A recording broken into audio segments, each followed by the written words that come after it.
Okay.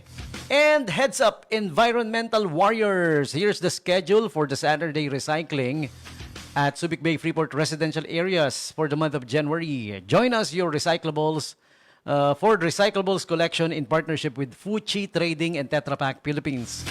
Bring your used beverage cartons and other recyclable materials. Don't forget to clean and dry them before putting in the recycling bins.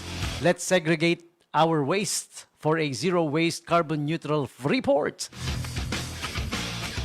Ito yung Saturday schedule, January 10. This coming Saturday, Biniktikan at the Gobstopper Biniktikan. Saturday's recycling schedule.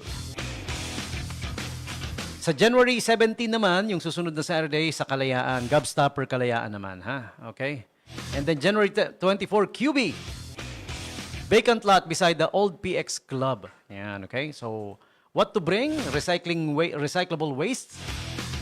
We have used beverage cartons, PET bottles, glass bottles, papers, sachets, online shopping packaging. O pati yung mga in-order nyo sa Shopee at Lazada at Temu, saka ano pa ba?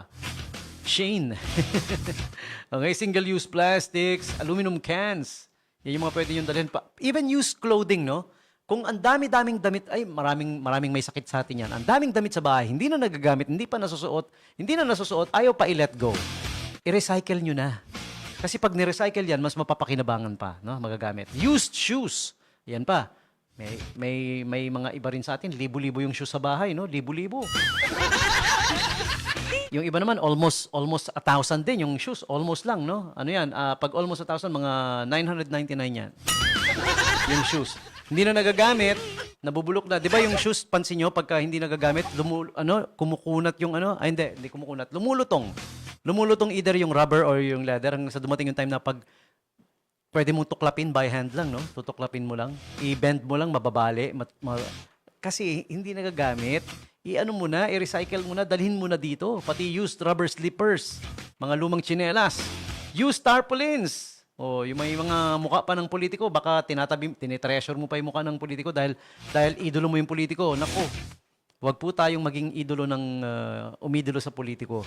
Ang idolohin natin, ang prioridad natin ay yung loyalty natin sa bayan. Maging loyalty sa bayan, sa ating constitution, yan, wag tayong mag-violate ng human rights. Yung mga karapatang pantao, wag dating binabiolate. Gaya nung nangyari sa akin, na-violate yung human rights ko, di ba? Di lalaban ako. Ganun lang yun eh. Di ba? Ang loyalty natin dapat nasa bayan, tsaka nasa ating konstitusyon, sa ating batas, sa ligang batas, hindi sa politiko. Okay? Yung politiko tao yan, nagbabago yan. Sa una, minsan yung ibang may mga figure na hindi lang politiko, no? Even yung mga bossing, yung mga masyado nating iniidolo. Di mo alam pagkaharap mo, ang bait-bait, pag nakatalikod, gago.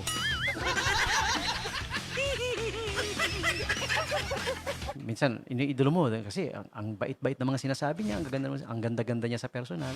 Kapag nakatalikod, demonyita. Kaya wag ganun.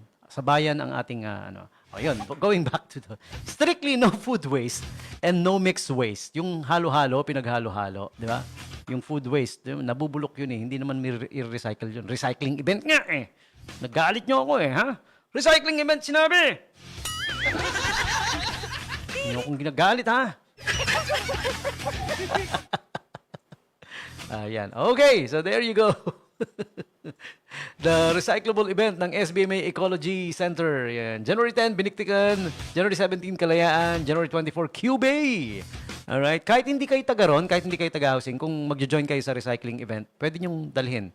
May sakyan kayo, isakay nyo yung mga recyclables ninyo, dalhin nyo doon. Pwede po, pwede. Yan, okay? Tapos tong advocacy na to ng Ecology Center, may pa to. 'Di ba binibenta or inaano yung mga used may mga beneficiary sila. Napupunta yan sa mabuting gawa. Okay? And lastly, isinagawa ng Olongapo City Agricultural Office and Animal Dispersal Program bilang suporta sa mga livestock farmers upang mapabuti ang kanilang kabuhayan, madagdagan ang kita at maisulong ang sustainableng agrikultura sa komunidad. Ayan, isinagawa ng Olongapo City Agricultural Office and Animal Dispersal Program. Ang Animal Dispersal Program. Ayan, okay? tulong kabuhayan para sa livestock farmers. Yan, ipinamahagi. Ano? Sa ilalim ng programa, tigtatatlong kambing ang pinamahagi sa 11 benepisyaryo na ginanap noong January 6, Enero 6 sa Rizal Triangle. Kasabay nito, sila ay sasailalim sa mga pagsasanay ukol sa wastong pag-aalaga at pamamahala ng hayop upang matiyak ang pangmatagalang tagumpay ng programa. Okay?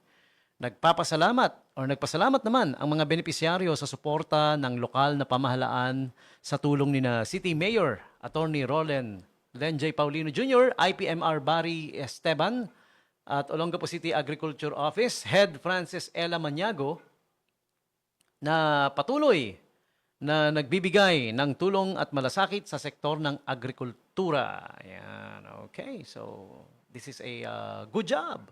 Good job to, of course. Okay. So, that's the latest. This piece of news and info is from Olongapo City Information Center. Okay, it's posted on their official Facebook page. Right? So that's where you can find this announcement.